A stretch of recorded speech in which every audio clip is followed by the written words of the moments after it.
Boa noite, gente. E aí? Boa Estão conseguindo me noite. ouvir bem?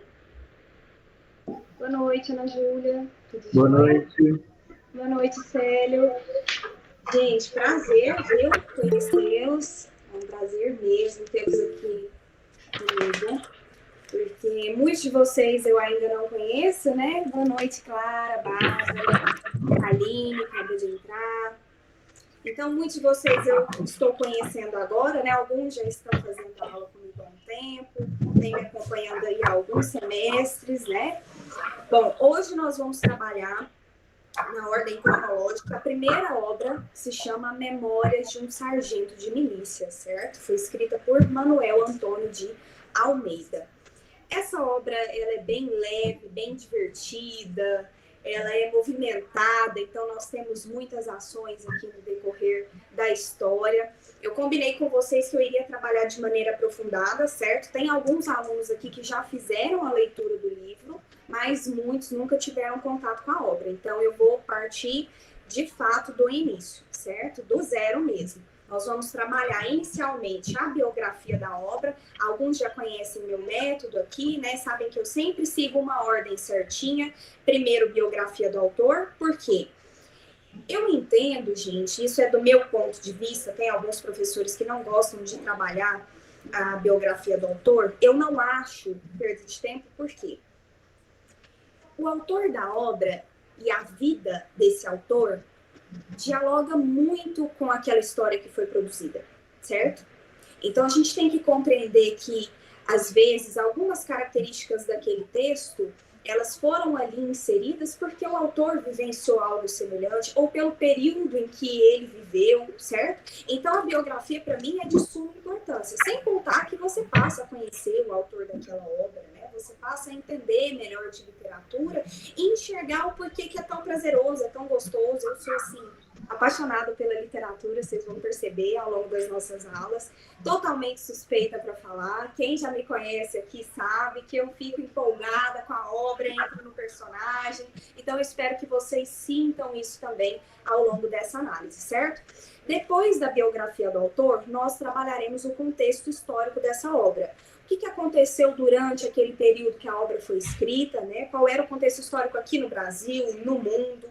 Então, toda uma perspectiva para que vocês consigam entender, é outro ponto que dialoga muito com a história, para que vocês consigam entender por que aquele livro foi escrito, né? A literatura, ela não vem assim de um dom do além, e nossa, veio uma ideia na minha cabeça e eu quis escrever esse livro. Não. As obras, elas vêm para retratar, por meio de um manifesto artístico, o que estava acontecendo politicamente, socialmente, economicamente naquele período, certo? De uma maneira leve, divertida, no caso desse livro aqui. Vocês vão perceber que é quase uma comédia, tá bom? Depois, o contexto histórico. Escola literária. Precisa falar de escola literária, Gi? Precisa. Precisa por quê? A escola literária aponta as características daquele período. Todo autor, ele pertence a um grupo literário, a um determinado movimento literário. E as características, elas vão sendo listadas. No caso de Memórias de um Sargento de Milícias, nós temos um período de transição. O que seria esse período de transição? Duas escolas literárias vão aparecer aqui no livro. Ora ele vai trazer as características de uma, ora de outra, porque ele veio bem na mudancinha ali, no ano de mudança entre uma e outra, certo? Então vai acontecer uma mescla aqui, tá? Que a gente vai observar e eu vou conversar com vocês. Depois da escola literária, a gente entra na análise, é aí onde eu vou contar a história. Então, daqui até a escola literária, eu faço o compartilhamento da tela, vou deixar o material aqui na tela para a gente discutir e lendo. Eu queria muito que vocês fossem pontuando aí as observações, porque são elas que, na verdade, contam para a prova no vestibular, né? Lá, a Unirv, ela não cobra o acontecimento do livro. E os vestibulares, no geral, eles não vão pedir qual foi essa cena determinada da história. Não, eles querem a reflexão em cima daquela parte da história. Isso, na verdade, que a gente chama de análise, ok? Então, analisar a obra é refletir o que o autor quis dizer com aquela cena, com aquela ação, com aquele determinado personagem. Então, todas essas observações são extremamente relevantes, ok? Então, eu preciso que vocês anotem aí tudo bonitinho no material. Pode ser o material que você imprimiu, pode ser pelo Word, o que for melhor para vocês. É o material aí de vocês, tá? Se quiser compartilhar com algum amigo, não importa, pode usar, ficar à vontade. Vou compartilhar a tela, qualquer dúvida, gente, liguem o áudio, se quiser deixar a câmera aberta também, tranquilo, ou me perguntar aqui pelo chat, eu estou com outro celular aqui no cantinho para ir acompanhando, certo? Tranquilo para vocês? Tudo ok? Podemos começar? Sim. Sim. Então, vamos lá, Bárbara, Ana, vou compartilhar a tela então. De toda vez vai ser essa sequência? Sim, toda vez essa sequência, certo? Vou colocar aí para vocês em todas as obras essa mesma cronologia. Biografia do autor, contexto histórico, escola literária, tá? Porque a gente seguindo um padrão fica mais fácil, né, para vocês. Aula 1, literatura, então, UniRV, Memórias de um Sargento de Milícias. Quem escreveu esse livro, Gi? Manuel Antônio de Almeida. Cuidado para não confundir com Manuel Bandeira. Já anota aí, Manuel Bandeira não é autor de Memórias de um Sargento de Milícias. Eles podem tentar lá na prova confundir vocês quanto a isso, ok? Vamos conhecer um pouquinho desse autor, então. Esse daqui, gente, é o chamado autor de uma obra só. Porque ele acabou, infelizmente, morrendo muito cedo. Ele morreu só com 30 aninhos e só pôde escrever esse livro, só ficou famoso por essa obra. Então, igual a gente fala com música, sabe? Aquela é a banda de uma música só. Esse era o Manuel, que era autor de um livro só, ok? De descendência portuguesa, Manuel Antônio de Almeida nasceu no Rio de Janeiro, dia 17 de novembro de 1831. Então, aqui a gente já percebe a data de qual contexto que nós iremos falar, século XIX. Se são os anos de 1800, não importa, né, qual a década, se é 30, 40, 50, nós estamos falando de século XIX, ok? Então, se ele tinha descendência portuguesa, ele conhecia aquela cultura portuguesa. Olha o que a gente já pode observar aqui. Ele tinha uma proximidade, um vínculo com a literatura portuguesa. Filho do tenente Antônio de Almeida e Josefina Maria de Almeida, Manuel teve uma infância marcada por dificuldades financeiras e com apenas 10 anos ficou órfão de pai. Mesmo, né, o pai tendo morrido tão cedo, ele só tinha 10 aninhos, a gente pode observar que, tendo ali um vínculo, né, ele vinha de uma relação com o exército, o pai dele era tenente, e nós estamos falando de um livro, olha o título do livro, Memórias de um Sargento de Milícias. Então ele conhecia desse meio, certo? Ele conheceu a história do seu pai, mesmo ele tendo morrido muito novo. Estudou na Escola de Belas Artes. Se vocês quiserem colocar aí a título de curiosidade, ele estudou desenho, tá? Então ele já mostrava a sua capacidade artística desde o início, aquele vínculo com as artes, né? No caso aqui, as artes plásticas, não a literatura. Em 1948, ingressou no curso de medicina, concluindo aos 24 anos. Olha que novinho, gente, que ele terminou aqui o curso de medicina, né? Começou em 48, terminou lá já depois de 5 anos que ele foi concluir. Esse curso de medicina foi um pesar na vida do Manuel, porque ele sempre passou por muita dificuldade financeira, né? E vocês sabem mais do que ninguém, vocês que vão prestar essa prova, já pagaram a inscrição caríssima para o vestibular, sabem que é assim, é algo que vai tomar e vai exigir muito, ou de você, que já cuida de si mesmo, ou da sua família, né, seus pais que vão pagar. Desde sempre a medicina ela foi um curso de elite. Então ele passou por muitas dificuldades financeiras e dificuldades ao longo do curso. Inclusive, gente, quando ele estava cursando medicina, ele com 20 anos, a mãe dele morre.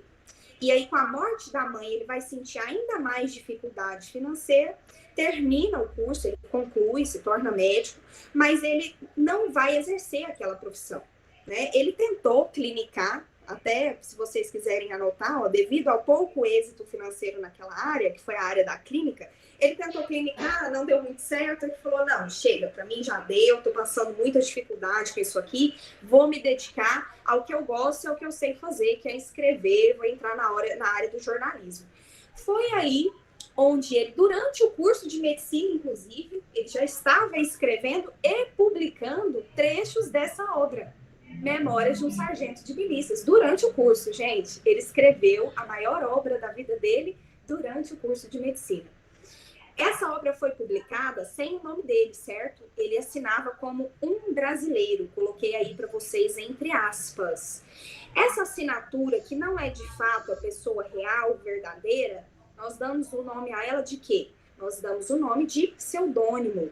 Pseudo vem de falso, certo? Essa terminação, nome. Então, é um falso nome para que eu assine a minha obra. Eu não quero colocar o meu nome de autor propriamente, certo? Então, ele assinava, quando ele escreveu, como um brasileiro. Ele só foi, na verdade, ter um livro, esse livro publicado com o seu nome, póstumamente. Ele já havia morrido, e ali, lá em 1863, então muitos anos depois já, eles publicaram uma edição em que vinha o autor Manuel Antônio de Almeida, ok? Quando, então, em 1958, foi nomeado administrador de tipografia, já abandonou aqui, nesse ponto da vida dele, a carreira de medicina, entrou no jornalismo, foi nomeado administrador da tipografia nacional. Local onde conheceu o escritor, olha só, ninguém mais, ninguém menos que o nosso Machadinho, Machado de Assis, simplesmente o maior escritor da literatura brasileira. E aí vocês acham que o quê, gente? Machado de Assis já era mais velho, ele que era o chefe lá do Manuel Antônio de Almeida? Nada disso. Machado de Assis era aqui um aprendiz de tipógrafo, era funcionário do Manuel Antônio de Almeida e depois, posteriormente, ele vai se tornar amigo, certo? O Machado de Assis, anotem isso, o Machado de Assis vai ser influenciado, a sua literatura será influenciada por Manuel. O Machado e a relação, a proximidade que ele tinha ali com o Manuel na tipografia, ele vai acabar recebendo influências da literatura do Manuel. Tanto Tanto que o texto do Manuel, vocês vão perceber aqui, ele se assemelha muito à mesma escola que o Machado de Assis pertence, a escola literária chamada realismo. Apesar de não pertencer a essa escola, ele tem muitas características dela, certo? Então, lá na tipografia nacional, ele conhece o Machado de Assis, com quem ele vai trabalhar como ajudante da tipografia, vai se tornar amigo e protetor. Esse ponto da tipografia nacional, é importante a gente destacar também aqui, destacar que ele já trabalhava com cargo público, né? A vida pública já aparecia nesse ponto da nossa biografia aqui. E a grande maioria dos escritores acaba se envolvendo, sim, com a vida pública muitas vezes, inclusive o próprio Machado de Assis, certo? Porque a política, os cargos públicos, os cargos políticos estavam muito entrelaçados àquele ambiente artístico, cultural, aquele meio pensante, certo? Sempre esteve. Tornou-se diretor da Imperial Academia de Música e Ópera Nacional. Olha só.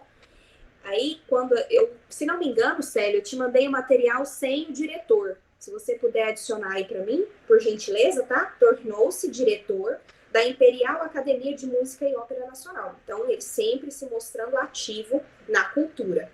Foi nomeado segundo oficial da Secretaria de Fazenda. Em 1861, candidatou-se à Assembleia Provincial do Rio de Janeiro.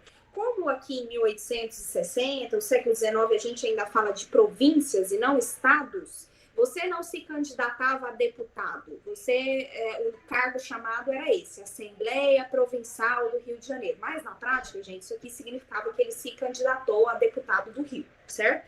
Então, só para vocês entenderem aí. Já mostrando novamente a sua atuação, sua forte atuação política. Ocupa a cadeira número 28 da ABL, Academia Brasileira de Letras. Essa Academia Brasileira de Letras, para quem não conhece, nunca ouviu falar, é simplesmente o maior órgão que nós temos que rege as leis da língua portuguesa, da literatura, né? Os grandes nomes pertencem e compõem essa Academia Brasileira de Letras, certo? Foi fundada pelo Machado de Assis, junto a um chamado Inglês de Souza, que foi quem nomeou o Manuel para essa cadeira. Então, ele não era nada, né, gente? Ele só foi nomeado por um dos fundadores da academia. Ele foi convidado a participar da cadeira por um dos fundadores da academia. Então, quase não era nada o Manuel, né? A gente já percebeu aqui, médico, jornalista, deputado, aí agora membro da Academia Brasileira de Letras.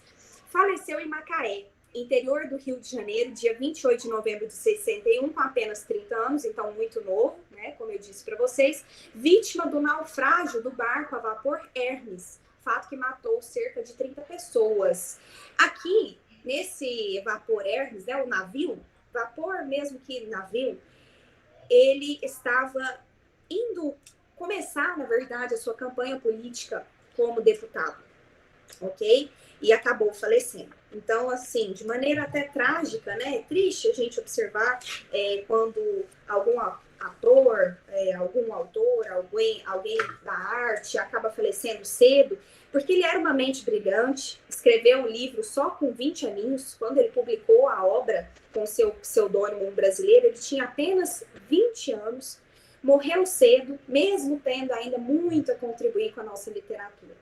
Então, sim, é trágico, é triste. Coloquei aí para vocês que ele foi o autor de uma única obra, certo? Quem não anotou, então pode ficar tranquilo, tá aí no material.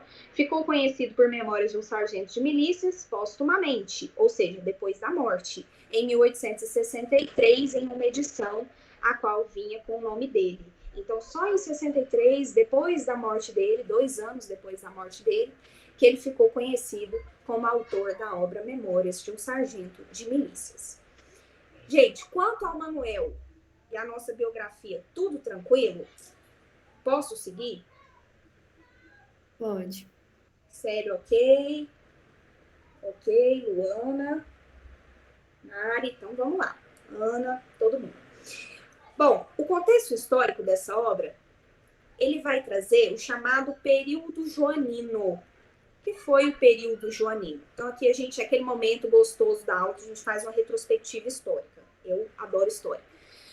Com o Napoleão Bonaparte, pensando em história geral, Napoleão Bonaparte, onde, Gigi? Europa, certo? Europa, Napoleão Bonaparte, França, Napoleão Bonaparte, um dos nossos grandes nomes da história, certo? O Napoleão ele vai determinar o chamado bloqueio continental. Vocês aqui, europeus, vocês não podem mais comercializar com a minha rival Inglaterra. Acabou a graça. Fechamos os portos. Esse foi o chamado bloqueio continental. Napoleão vai invadir Portugal e França por quê? Logo em seguida, porque esses países não respeitaram o bloqueio. Portugal, especificamente, gente, tinha um vínculo muito forte com a Inglaterra, um vínculo de comércio, certo? Então, ele não podia simplesmente aceitar esse bloqueio continental imposto pelo Napoleão. E não podia também ficar esperando lá sentado o Napoleão chegar e matar todo mundo, né? Por quê? Quando essa invasão começa a acontecer nos anos de 1807, oficialmente a invasão de Napoleão a Portugal começou em 1807. A corte portuguesa se reúne e foge para a sua colônia. Qual era a colônia de Portugal? É aí que surge o Brasil na história, certo? Então, a corte portuguesa sai em novembro de 1807. Eles chegam aqui em 1808, né? Lá no marco histórico, na periodização, vocês veem com o professor de história que 1808 foi a chegada da família real. Às vezes a gente tem uma deturpação desse conceito, né? A chegada da família real. Acha que veio assim, vieram 7 pessoas, né? Tinha o rei, os filhos, a esposa, os irmãos, pronto. Não, gente, vieram 10 a 15 mil pessoas nessa, entre aspas, família real, certo? Vieram muitos portugueses com a família real. E logo após a chegada deles, muitas outras pessoas que haviam ficado em Portugal resolveram vir para o Brasil também, né? Enxergando o Brasil como uma nova oportunidade de melhora de vida, de construção de um futuro. Então, acontecia muito isso depois dos anos de 1808. Estou falando aqui, então, de início de século XIX. Já contextualizei com Napoleão Bonaparte, por que eles tiveram que fugir de Portugal e vir para o Brasil. O que vai acontecer com a chegada de Dom João? Ele era o rei de Portugal, Dom João VI. Ele chega, percebe que o Brasil não tinha nada de interessante, né? Nada construído ainda aqui para aqueles costumes deles, né? Para aquela cultura europeia que ele estava acostumado lá em Portugal, e vai começar a construir aqui uma série de estrutura, uma série de itens para alimentar, para entreter aquela nobreza. Então, ele faz as transformações culturais e estruturais no país para a recepção desses portugueses. O que ele vai construir? O que ele vai adicionar ao Brasil? As faculdades de medicina. A primeira faculdade de medicina, ela surge aqui no período joanino, certo? A chegada de Dom João, ele vai construir as faculdades de medicina.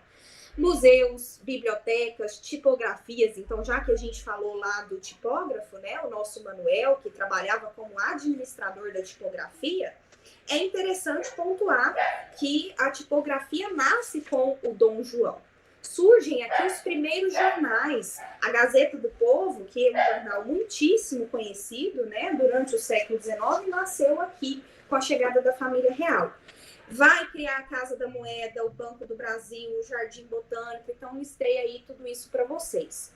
Outro ponto importante para a gente concluir aqui, então, esse raciocínio histórico. Acontece em Portugal a Revolução Liberal do Porto e o Dom João é pressionado a voltar. E aí, Dom João, agora não tem mais o Napoleão Bonaparte, não. Acabou essa desculpa, meu amigo. Pode voltar para cá. Tem um reinado te esperando aqui.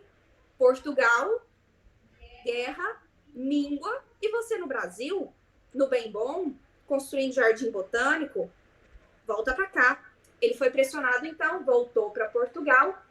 Deixou quem no lugar? Que a gente sabe lá da história, o filho ainda pequeno, né, o príncipe Dom Pedro I, que futuramente vai realizar, pressionado também, vai realizar a independência do Brasil em 1822. Então, Dom João, deixa o filho como regente em 1821, retorna para Portugal e daí para frente vocês já sabem a sequência da história.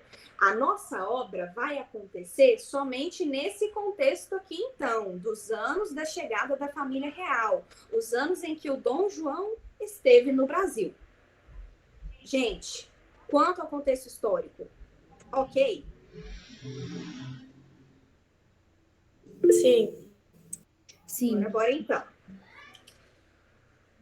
Agora nós vamos entrar na escola literária. Vamos lá. Existe aqui uma pequena divergência, tá, de ideologias, de características, quando eu falo de romantismo com essa obra. Porque a escola literária vigente nesse período, o que é uma escola literária, gente? Uma corrente de pensamento, certo? Um período literário que reúne algumas características em comum de autores. Então, isso é o que a gente chama de escola literária. Nós temos aí barroco, arcadismo, romantismo, que é esse que a gente vai trabalhar agora, logo na sequência realismo. Eu tenho 14 escolas literárias no total, falando de Brasil e de mundo, tá? Então, a escola vigente nessa obra era o romantismo. O romantismo foi o período literário do século XIX. Esse romantismo foi dividido em romantismo prosa e romantismo verso.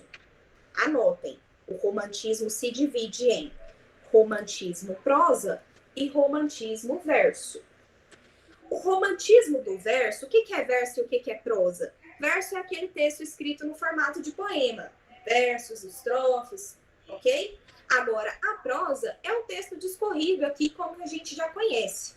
Comum, segue um padrão, né? É escrito da esquerda para a direita, não é escrito no formato de poema, essa é a prosa. O romantismo do verso, que é o do poema, foi dividido lá em 3 gerações. Nem coloquei aqui para vocês para não confundir. Ele foi dividido em 3 gerações e ele vai trabalhar com as características lá daquelas gerações. Tem a indianista que fala do índio, do nacionalismo, tem a Mal do Século que vai falar daquele sofrimento exagerado por uma amada não correspondida, aquele amor platônico. Tem depois a terceira geração, que é chamada de condoreira. Não precisa anotar nada disso, tá? A terceira geração chamada de condoreira, que fala sobre os negros africanos escravizados aqui no Brasil. Essa é a parte do romantismo em verso. A obra Memórias de um Sargento de Milícias é uma obra de poemas? Não. Então, ela não é o romantismo verso. Ela é o romantismo da prosa. Vamos trabalhar, então, esse romantismo da prosa. A prosa romântica no Brasil, por que eu destaquei prosa? Porque muitos alunos não sabem o que é prosa. Prosa, então, é aquele texto discorrido, comum, normal. É o que não é o poema, certo? Lá a redação que você faz, como que vem escrito para você? Escreva um texto em prosa na modalidade da língua portuguesa. Não é assim? O que é um texto em prosa? É aquele texto que você faz, discorrido, sem ser no formato de poema, tá? A prosa romântica no Brasil foi manifestada em romance. Ela vai se dividir em 3 também, então, ó. Romance indianista, romance urbano e romance nacionalista, ou romance regionalista, ok? As obras relatavam um comportamento social da época, exaltando as peculiaridades da cultura nacional. Por que eu destaquei cultura nacional?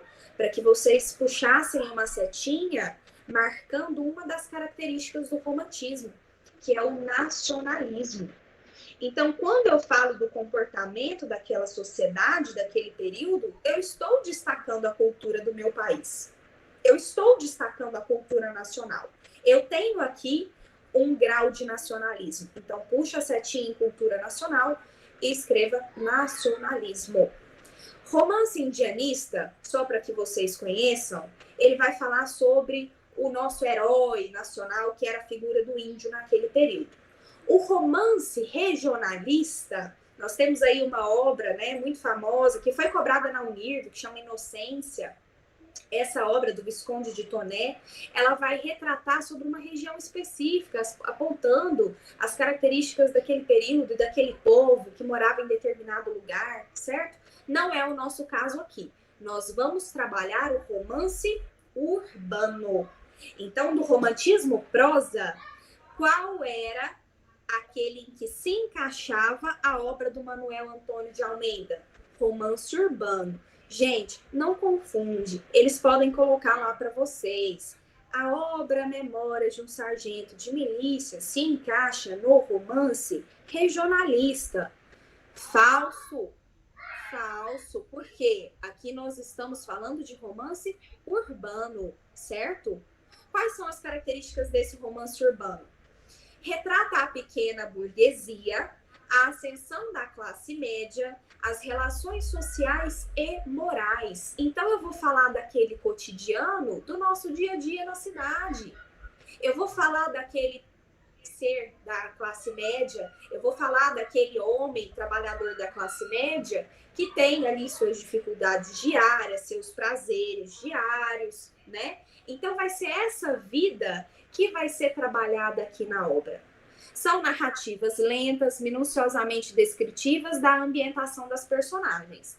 No caso de Memórias de um Sargento de Milícias, vocês vão perceber que a narrativa ela não é tão lenta assim. As ações elas acontecem de uma maneira até com uma certa agilidade, bem passada, tá? Então não é uma narrativa lenta no caso de Memórias de um Sargento de Milícias.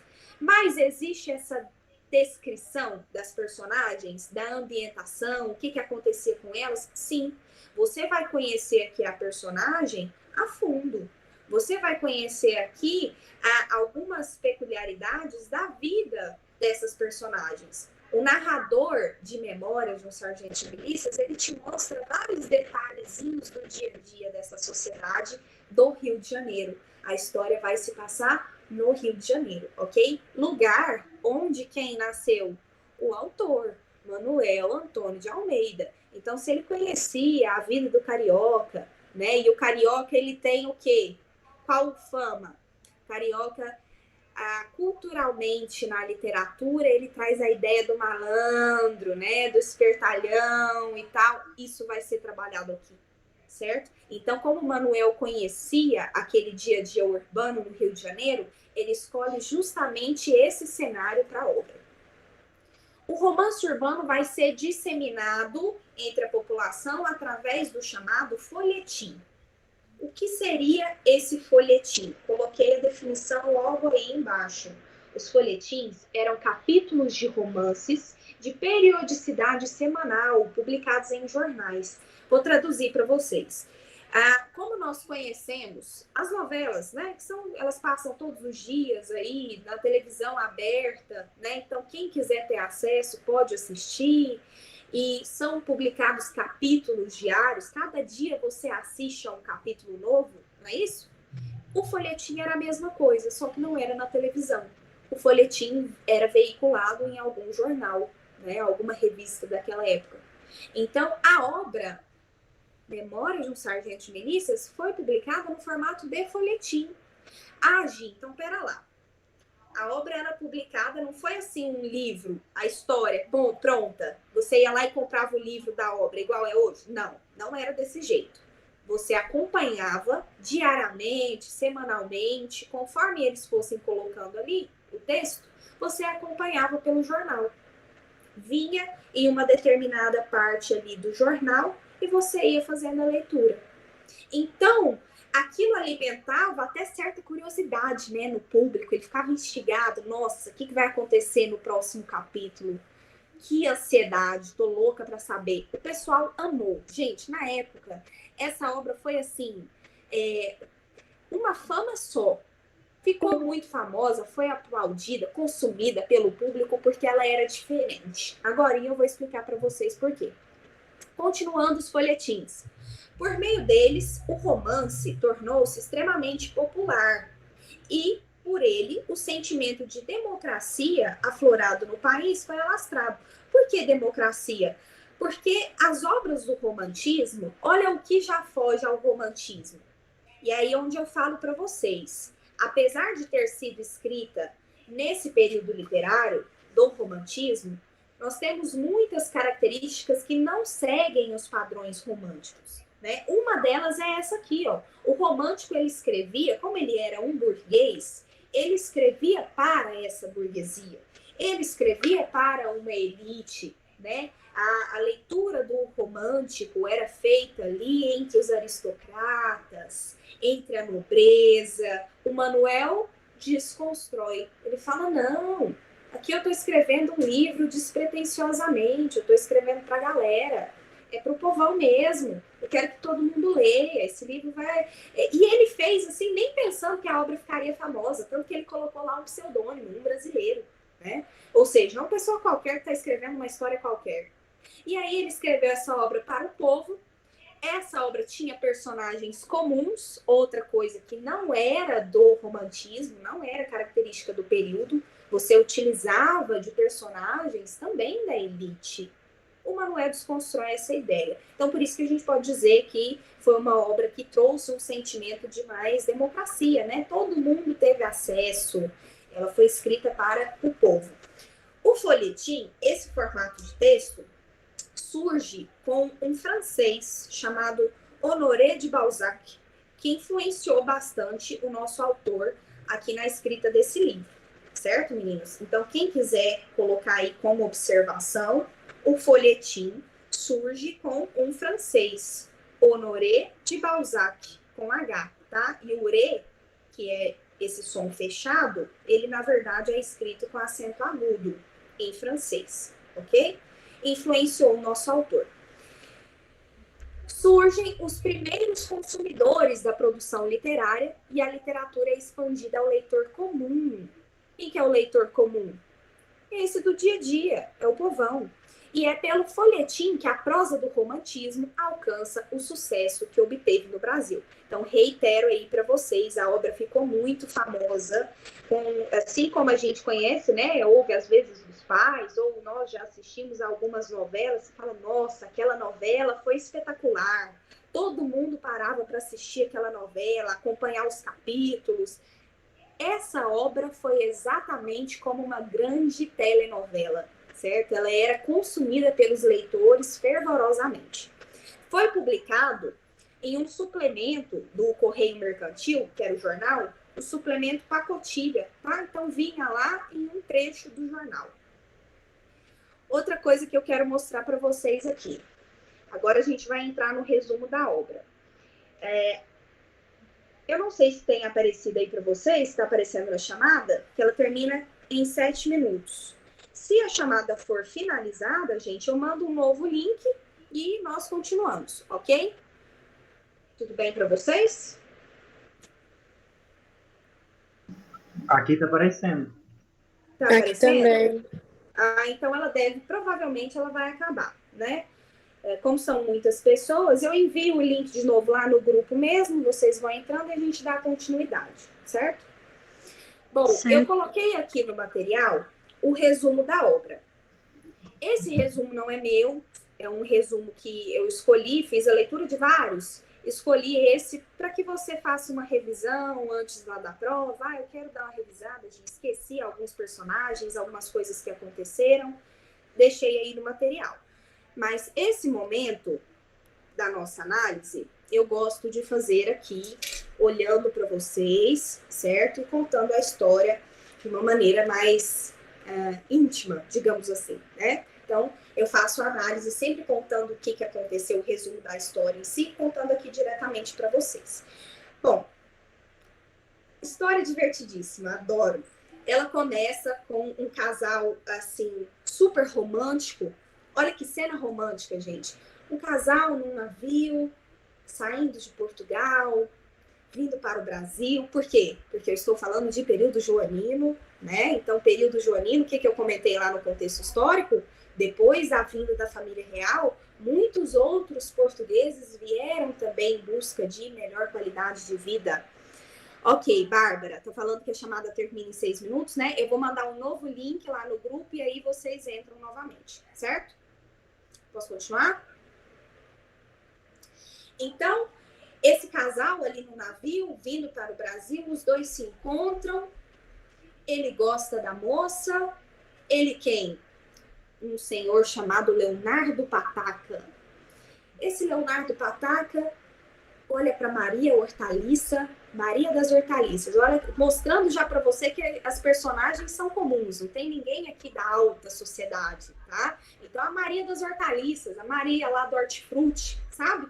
A Maria da Hortaliça, então, ele olha para ela, mas que mulher incrível, me apaixonei. Como que ele vai chegar nessa moça? Ele vai dar uma piscadinha para ela? Ele vai dar um beijo na mão dela? Ele vai mandar uma carta? Não.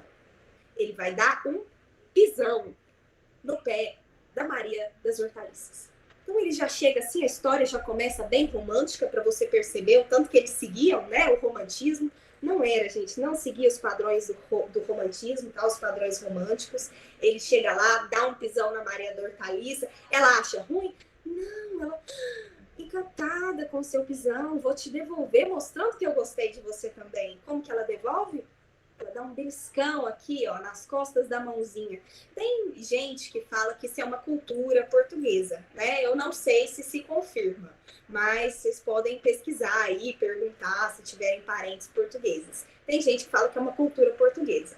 Então ela dá um beliscão lá na mão do nosso Leonardo Pataca e desse encontro no navio, desse beliscão e dessa pisadela no pé, vai surgir o nosso protagonista, o chamado Leonardinho, tá? Então, Leonardo Pataca é o pai e Leonardinho, ou só Leonardo, é o protagonista da história, o filho desse casal, o filho desse beliscão e dessa pisadela.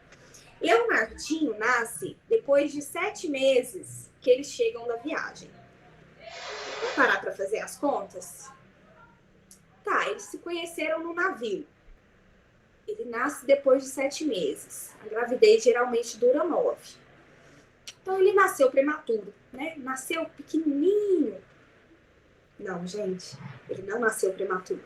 Ele nasceu grandão, baita de menino, pesado. E lá no livro, eu tô com o livro aqui, ele até fala assim, e eu reli agora por esses dias, porque queria montar a aula, né? Tinha muito tempo que eu não tinha feito a leitura de novo. E aí ele fala assim, nossa, o menino nasceu e já sentiu uma fome, ficou mamando por 7 horas naquele peito. Então, era um menino grandão, não era prematuro. O que você já pode entender daqui? Adultério.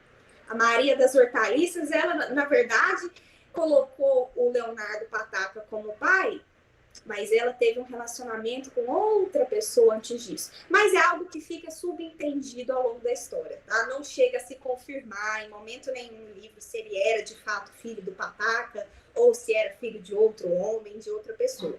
Então a história já começa assim, nesse nível.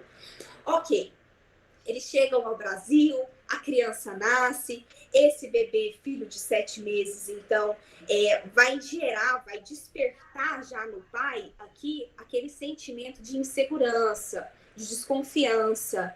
E é aí onde, depois, ele já com 5 aninhos, o Leonardo Pataca vai confirmar a traição da Maria da Hortaliça. Mas não era aquela traição lá antiga, do passado, do navio. Não, deixa aquela história quieta. É porque, gente, na verdade, a Maria da Hortaliça, direto o Leonardo chegava em casa, ela estava lá recebendo um amigo dele, ela estava recebendo o capitão do navio, aquele mesmo navio que eles viajaram. E aí ele achava aquilo até estranho, mas não falava nada. Até que um belo dia ele pega a Maria no flagra. A nossa aula vai terminar agora, tá? Eu vou fechar aqui o link e mando um novo para vocês lá no grupo. Tá bom, meninos? Vou finalizar aqui a aula.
Todos aqui, então, né? Voltamos.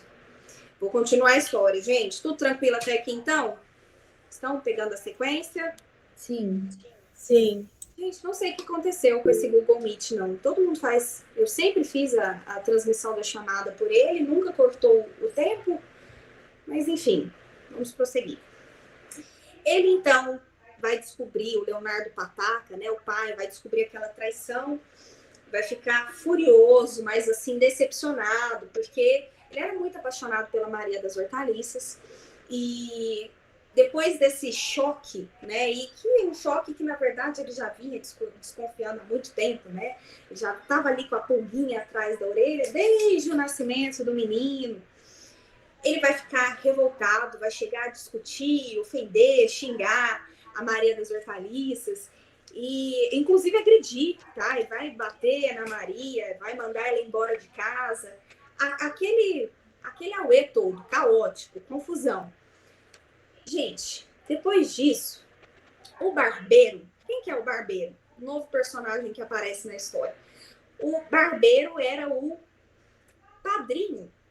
Podemos chamar de padrinho. O padrinho do Leonardinho, do bebezinho. Era um amigo do Leonardo Pataca, um amigo da Maria das Hortaliças, e foi escolhido como padrinho do Leonardinho, do bebê.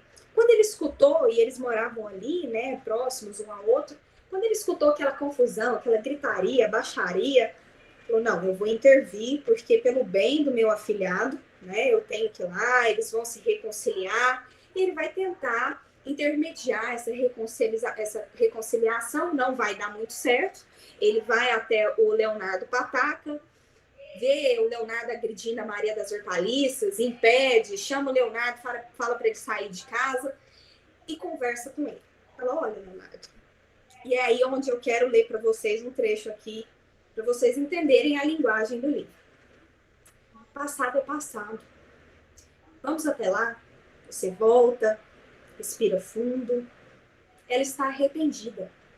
São doidices de rapariga. Mas não há de fazer outra vez. Então relaxa, Leonardo. Esquece isso.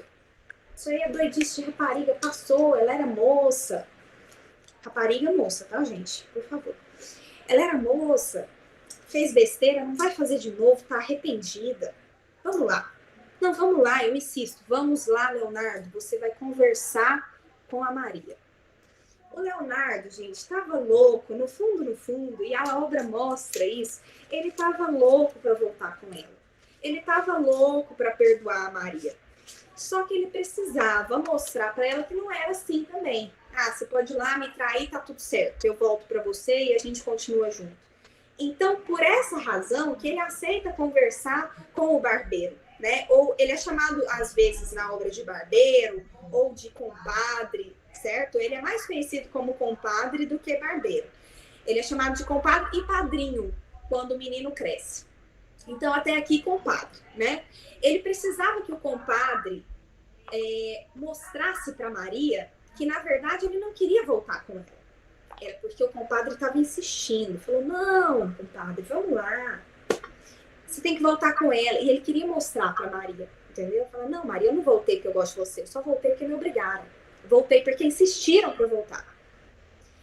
Tanto que ele chega, gente, e essa parte do livro ela é maravilhosa. Ele chega lá na porta de casa e fica parado na porta. Tipo assim, não vou entrar. Não vou entrar, vou fazer um showzinho, vou fazer uma cena. Vai, compadre, fala pra eu entrar, fala alto pra eu ouvir. Tipo assim, não quero entrar. Aí o compadre, entre, homem, basta de criançadas. O passado é o passado, a gente não conversou? Aí ele entra, não quero, nem quero saber de você. O compadre vai procurar a Maria na casa. Gente, tadinho do Leonardo, tadinho nada, né? Esculhambou com ela, agrediu. Mas assim, é uma cena que eu fiquei até com certo pesar por ele. Ele jurando que a Maria das Hortaliças ainda estava lá. O compadre volta, ele não sabendo de nada, né? Ele achando que o compadre foi lá buscar a Maria e voltou com ela. O compadre volta, ele vê o compadre voltando, já vira de costas, fala, não, compadre, tô indo embora, eu não quero saber dessa mulher, não, tô indo embora, não quero. Vai fazer, né, de durão, não queria nada. Quando ele vira, cadê a Maria? Já não estava mais em casa. A Maria já tinha ido embora com o capitão do navio, que era com quem ela estava traindo, então, o Leonardo Pataca. O compadre vai falar assim, olha só o consolo. Ah, compadre, sorrindo ainda. Ah, compadre, deixa disso. Foram saudades da terra. Ela voltou para Portugal, compadre. Fica tranquila. Ela estava com saudades do povo de lá. Ela estava com saudade da terra. Não tem nada a ver com o capitão, não. Não esquenta a cabeça com isso.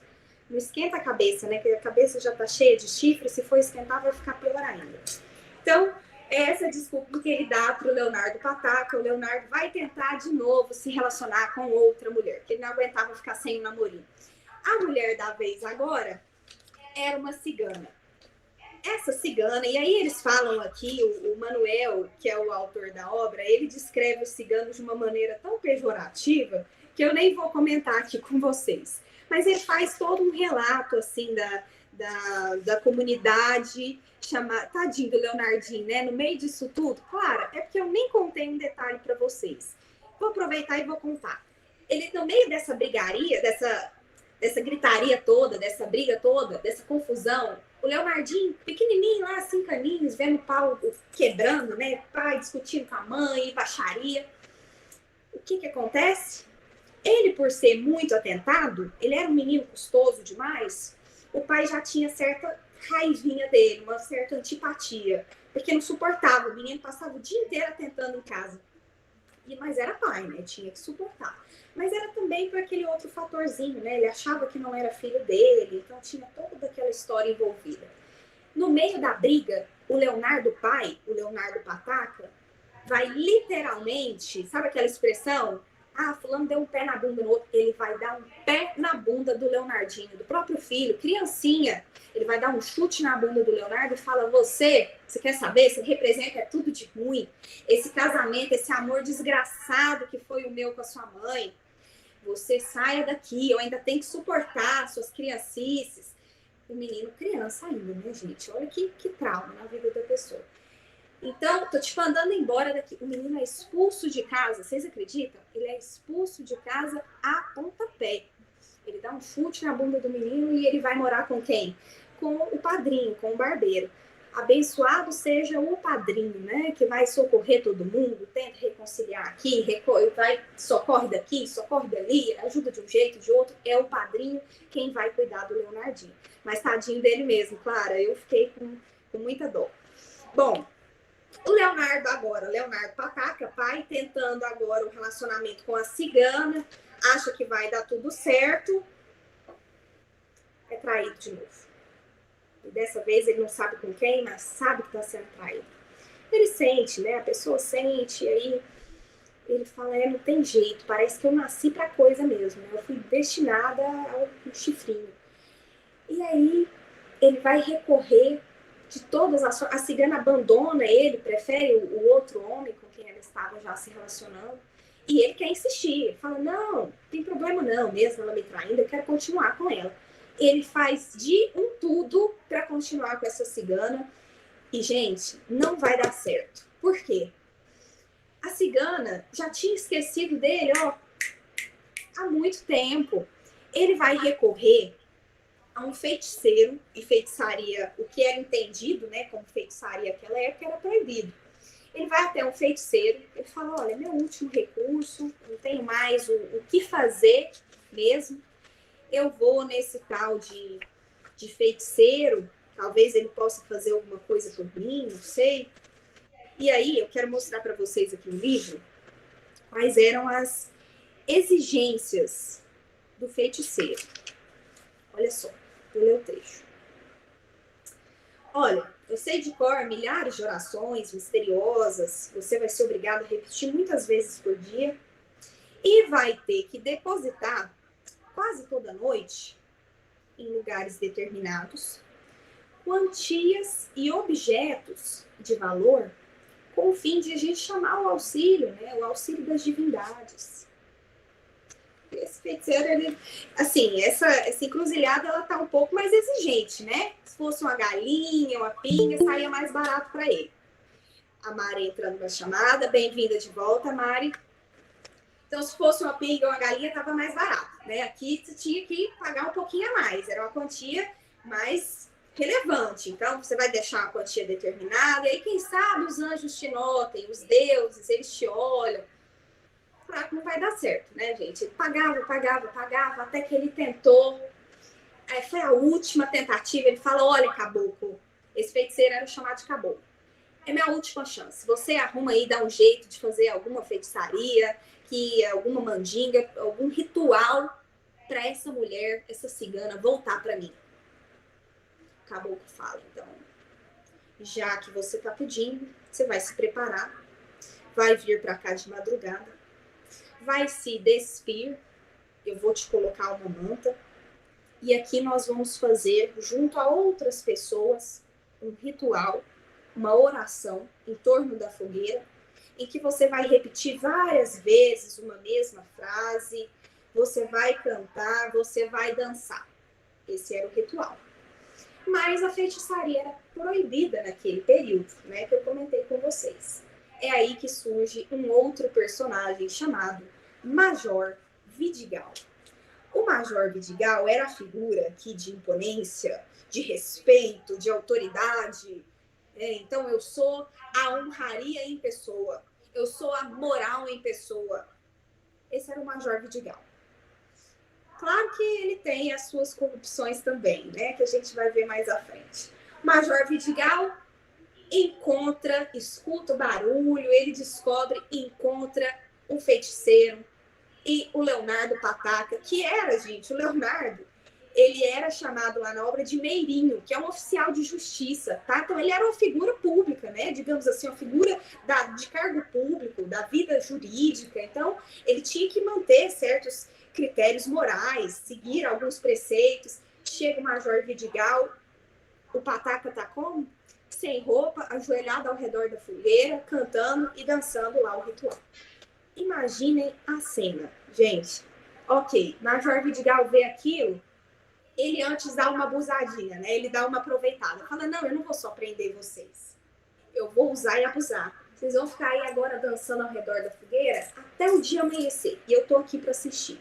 Não é para parar. Pode começar a dançar. E esse povo foi dançando e fazendo ritual e cantando. E o Leonardo Pataca já derretendo lá ao redor daquela fogueira, passando mal.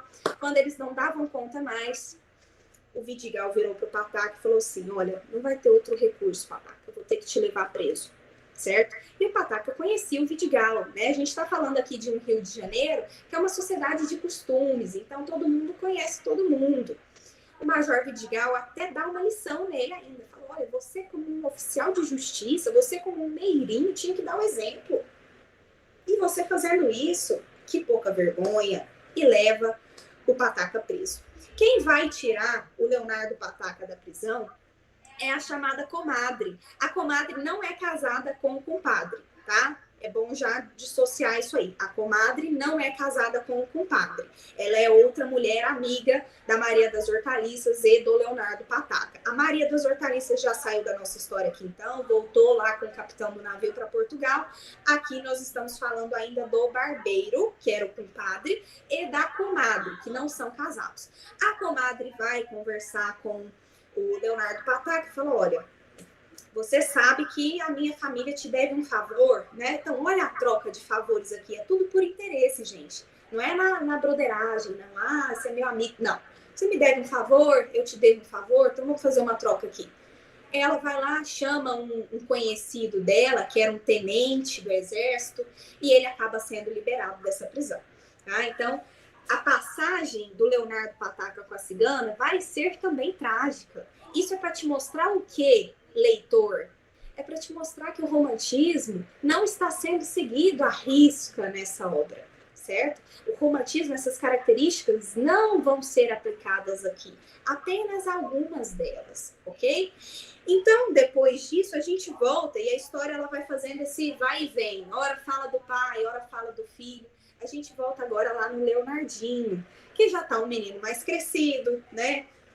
Sempre custoso, fazendo um monte de criancice, e era espertalhão, e gostava de pregar peças em todo mundo, no próprio padrinho, inclusive. O padrinho era barbeiro, estava lá cortando a barba de algum cliente, o menino pegava a navalha escondida, no meio do corte, escondia no bolso, guardava em algum lugar, o cliente tinha que sair com a barba feita pela metade, ou às vezes ele pegava a água, lá no livro eles falam, ele pegava a água que ia enxaguar aquela espuma e jogava a água fora, o cliente tinha que sair todo ensaboado. Então ele pegava peças em todo mundo. O sonho do padrinho que cuidava desse menino, que acredita, o padrinho, gente, era aquele assim que gostava demais, que fazia tudo por ele, que mimava mesmo o garoto. Eu acredito que, assim, isso concepção minha, né? Vai saber. Eu acredito que por dó de ter visto o menino ter sido expulso de casa, né? Assistia todo aquele problema com o pai e com a mãe, ele acabou criando uma certa super proteção ao menino e mimava demais ele. Então, tudo que ele fizesse, padrinho, não, pode fazer, meu filho, tá tranquilo. Esse padrinho sonhava com o futuro do Leonardinho. Achava e arrumava briga com qualquer um que falasse o contrário. Ele tinha uma vizinha que direto fazia algum comentário sobre o Leonardinho. Não, esse menino não vai virar nada, não, ele só dá trabalho. O que você tá falando do meu afilhado? Leonardinho vai se tornar um grande homem, uma referência. E começou a pensar, eu acho que eu vou mandar ele para Coimbra, em Portugal, para estudar. Não, mas estudo não dá dinheiro, estudo não leva ninguém a lugar nenhum. Olha a concepção da obra, né? O personagem. Estudo não dá dinheiro. Já sei. Ele vai pertencer, ele vai ser um membro da igreja. Ele começou a pensar com isso. O Leonardinho, aquele endiabrado, tá? E é assim que é falado pelo narrador. O narrador chama o Leonardinho assim, fala que ele fazia diabruras. Ou seja, é um menino encapetado, do tanto que ele atentava. Como que esse menino ia pertencer à igreja, gente? Me diz. É só ilusão na cabeça mesmo, só do compadre. Porque não é de mais ninguém existir essa possibilidade. Tanto que o próprio Leonardinho fala para ele, eu não quero ir à missa, eu não gosto de missa, não gosto de igreja, não quero ser padre, como você está me pedindo isso? Porque ele já lá com seus 12, 13 anos, o compadre começou a conversar, ó, vai estudando, vai se preparando que eu vou te colocar na igreja. Ele já logo detestou essa ideia. Para mostrar para o padrinho que não ia dar certo, ele até saiu numa madrugada de noite, ficou perdido na rua, ele foi atrás de uma procissão, uma espécie de procissão. Olha a desculpa que ele usou, né? Ah, padrinho, eu estava numa procissão, o senhor não falou que eu queria que eu fosse padre? Estava numa procissão. Nessa procissão, ele some, isso criança, 11 aninhos ali, 12 anos, segue essa procissão de madrugada, dorme em outra cidade, o fim da procissão era em outro lugar, arruma a casa, vai parar numa festa de ciganos nessa outra cidade, enfim, maior rolo. O o padrinho, quando vai conversar com ele, encontra o menino, a desculpa que ele usa é essa: o senhor não queria que eu fosse padre? Então, fui seguir a procissão. O padrinho já começa a perceber que não ia dar muito certo. O Leonardinho, ele tem problema também como padre da cidade do Rio de Janeiro. O padre era conhecido, como todos os padres são, como aquela figura respeitável, né, de caráter ilibado, aquela referência de moralidade social. Olha a crítica aqui nessa história, gente. O que o Leonardinho vai descobrir? Porque tem um dia que ele apronta um monte de travessura na igreja durante a missa e o padre dá-lhe uma bela de uma bronca, digamos assim, para não falar pior. Ele dá uma bronca no menino. O menino fica pensando: Leonardinho, né? Eu vou te vingar. Eu ainda vou me vingar de você e vou te expor. Você vai ver, padre. E ele descobre o segredo do padre.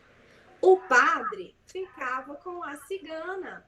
Aquela cigana que traía o Leonardo Pataca. Então, com quem que ela estava traindo o Leonardo? Com o padre. Gente, um padre que fica com outra mulher, que tem relacionamentos, e inclusive essa mulher estava sendo adúltera, porque ela já estava se relacionando com outra pessoa. É uma crítica aqui à moralidade, né, das figuras sociais que nós temos. Então, pode ir pensando em tudo isso já, e anotando aí. Ok, ele descobre essa história do padre, elabora lá a vingança dele, ele chega um dia na casa da cigana, e fala assim, encontra o padre lá, né, e avisa para a cigana e para o padre qual vai ser o horário de uma festa que vai ter. Uma festa, na verdade, é um sermão, tá? Uma missa. As missas aqui nessa obra eram quase que tidas como festas carnavalescas, tá? A procissão lá que o Leonardinho seguiu, participou, era quase uma festa. Então, para você entender o que pode ser cobrado, e eu vou mostrar em uma questão para vocês agorinha, o que pode ser cobrado no vestibular, certo? A concepção das missas da Igreja Católica. As missas eram quase que festas. E aí, o Leonardinho lá passa o horário desse sermão para o padre enquanto ele está na casa da cigana, no dia que ele descobre isso. O padre: não, ok, então a gente vai esse horário, né, tentando disfarçar a situação, né, senhora cigana, vim aqui para rezar, lhe dar a bênção. Ele passa o horário errado, gente. O padre e a cigana chegam juntos e o menino, quando o padre vai brigar com ele, na frente de todo mundo na igreja: mas você não falou que o horário do sermão era esse? Aí o Leonardinho: ah, padre, eu falei o horário certo. A cigana estava até de prova. Na frente de todo mundo. Padre e a cigana juntos, só podia estar acontecendo uma coisa, né, gente? Então, o padre foi exposto, ele fez a vingança dele. Depois disso, a gente vai pensar aqui no surgimento das paixões da obra, né, das relações amorosas, que é aí onde traz o livro de volta para o romantismo. Ele puxa de novo a história para o período romântico, certo? Quando a Dona Maria, que é uma personagem que vai aparecer nesse momento, conhece o Leonardinho, ela, na verdade, é amiga do compadre, tá? A Dona Maria é uma amiga do compadre, do barbeiro. Esse compadre passa a frequentar a casa dela. A Dona Maria tinha uma sobrinha que morava com ela, né? O pai tinha falecido recentemente, ela passou a morar com a tia Dona Maria, e essa sobrinha chamava Luizinha. Moça bonita, novinha. Na verdade, a ideia da Luizinha aqui, dessa personagem, a construção, não é daquelas das mais bonitas, não. Ela era uma menina, assim, digamos, diferente, meio estranha, não era tão bonita. Tem gente que até considera que ela era aquela bonitinha, feia, arrumadinha, sabe? Era a Luizinha aqui. Então, já foi desconstruída aquela visão da mulher romântica. Porque a mulher romântica, ela era perfeita, angelical, inalcançável, branca, pura, virginal. Essa era a concepção deles de perfeição. Essa era a mulher romântica, certo? E a Luizinha já foge a esse padrão, mostrando de novo que não segue o romantismo. Bom, o que acontece? O Leonardinho e a Luizinha começam a trocar ali uns olhares. Eles vão um dia, inclusive, assistir a uma queima de fogos e os dois se aproximam mais um pouquinho. Mas logo depois aparece um pretendente para a Luizinha, é o chamado José. Esse José, que vai aparecer aqui na vida da Luizinha, gente, ele é um peso para a história, porque ele era José Manuel, na verdade. Esse José Manuel estava só interessado na herança da Luizinha, a herança que ela ia receber, se ela se casasse, ela ia receber do pai falecido, pai recém-falecido. Então, esse José Manuel, o interesseiro, e aqui ele está marcando as relações de interesse na história, os casamentos, né, por interesse, esse José Manuel vai conseguir se casar com a Luizinha, certo? Porque a Dona Maria, que era amiga do compadre e era amiga também da comadre, ela vai escutar ali muitas mentiras dos dois sobre o José Manuel. Os dois, na tentativa de aproximar a Luizinha do Leonardinho, vão inventar mentiras sobre o José Manuel, a Dona Maria vai descobrir e falar, não, então vocês estão mentindo sobre ele, é agora que eu vou fazer os dois casarem o mais rápido possível mesmo. O José Manuel, que era um homem mais velho, com a Luizinha. Casaram.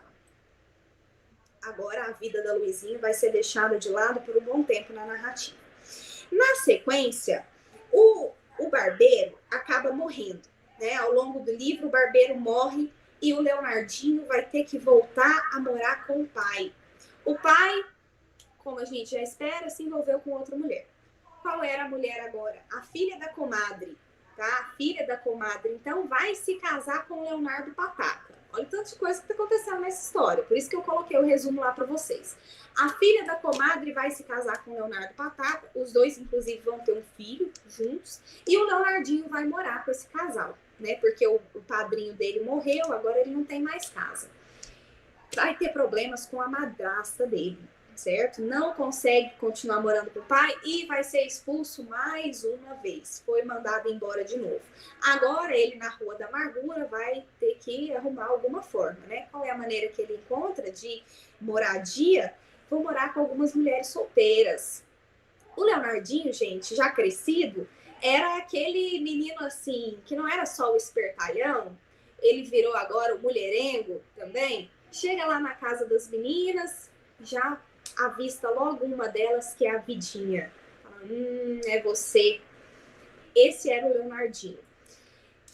Gostou da Vidinha, começou a conversar com ela. Esse era o nome da menina, tá? Na obra, Vidinha. Começa a conversar com ela. Ela, sim, é tida como uma personagem bonita, assim, que gerava certa atração no Leonardinho.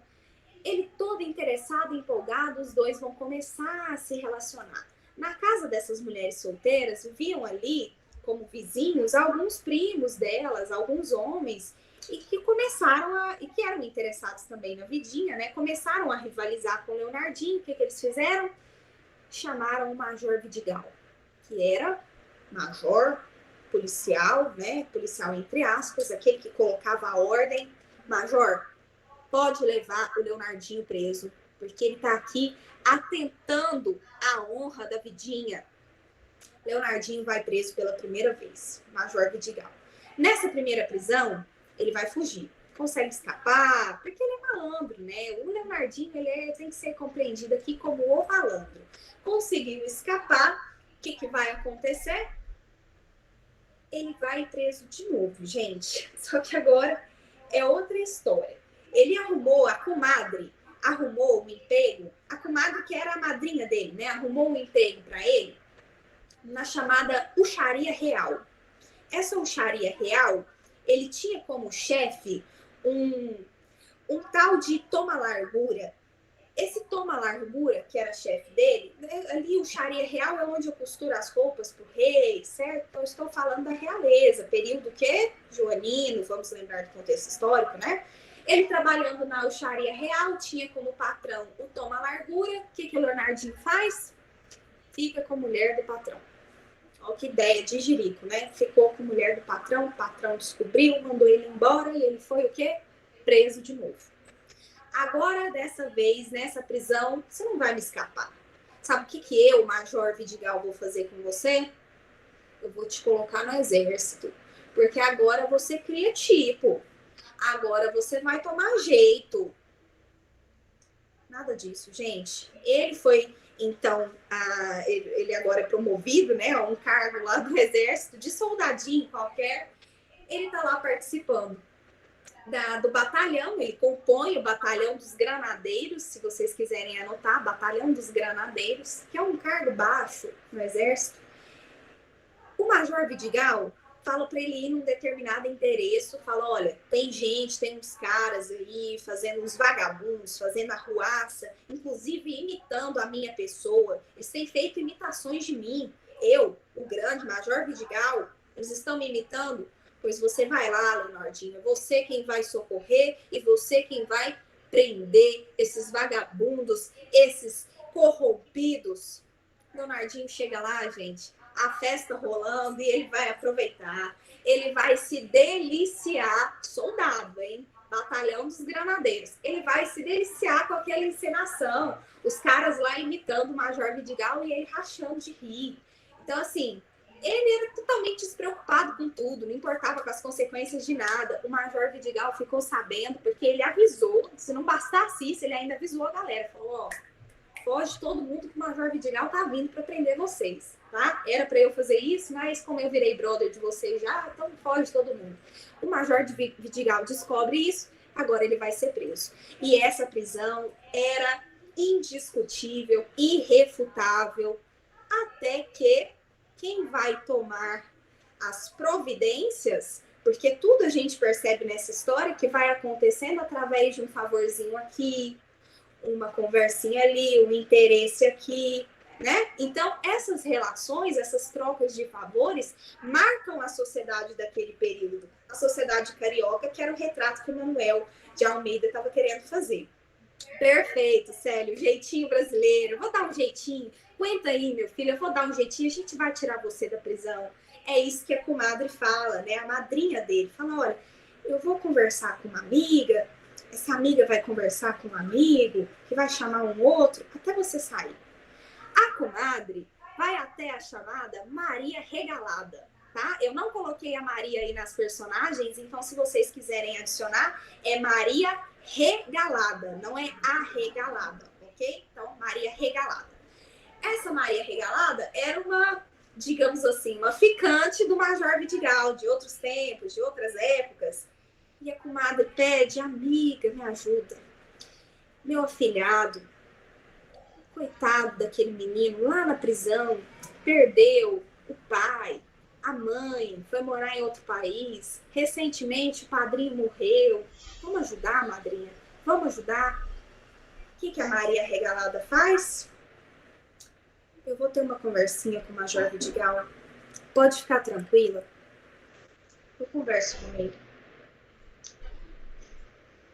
Majorzinho, você podia tanto dar um jeito de tirar o nosso querido Leonardinho da prisão. Eu prometo, Major, sabe, cochichando aqui, conversando com você na intimidade, passo a mão na sua perna. Major, eu prometo que depois disso a gente pode até morar juntos, se você quiser.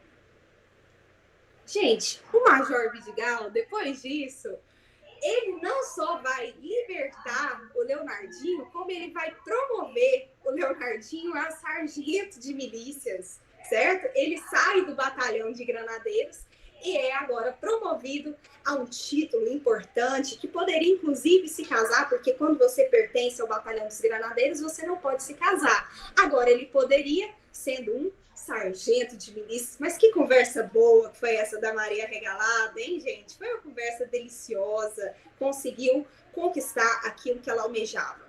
Então, quando ele conversa lá com o Leonardo, explica o Major Vidigal, você foi promovido a sargento de milícias.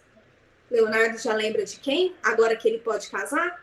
Da Luizinha, o seu amor da adolescência, aquele que foi afastado, né? Que foi retirado, tomado dele à força porque ela se casou com outro, porque a tia obrigou ela a casar com outro, que era o José Manuel. O que aconteceu com o José Manuel, gente? Para a gente voltar apesar da obra sair vários momentos do romantismo, ela vai terminar com um final romântico, que é a prova que essa obra trazia aspectos de uma escola e de outra. Ela vai terminar com um final feliz. A Luizinha, o José Manuel vai morrer, deixa a Luizinha viúva e agora ela está livre para o nosso Leonardinho se casar com ela. Os dois unem as heranças, né? A Luizinha já tinha a herança de quem? Do pai. O Leonardinho já tinha a herança do outro, do pai dele também, né? Que agora o pai dele já morreu, já viveu outra vida lá ao longo da história. E tem a herança do padrinho e a Luizinha a herança agora da tia, já que ela vai casar. Certo? Então eles vão viver uma vida tranquila, porque ele é sargento de milícias, os dois casados e assim felizes para sempre. Terminamos a nossa obra. Essa é a apresentação. Agora nós faremos a análise, tá? Da estrutura. Calma que não acabou não. Tá bom, meninos? Alguma dúvida sobre a história? Tudo tranquilo? Posso continuar? Pode. E aí, meninos? Então vamos. Amanda, Luana, ok. Vamos lá. Vou compartilhar aqui a tela com vocês novamente.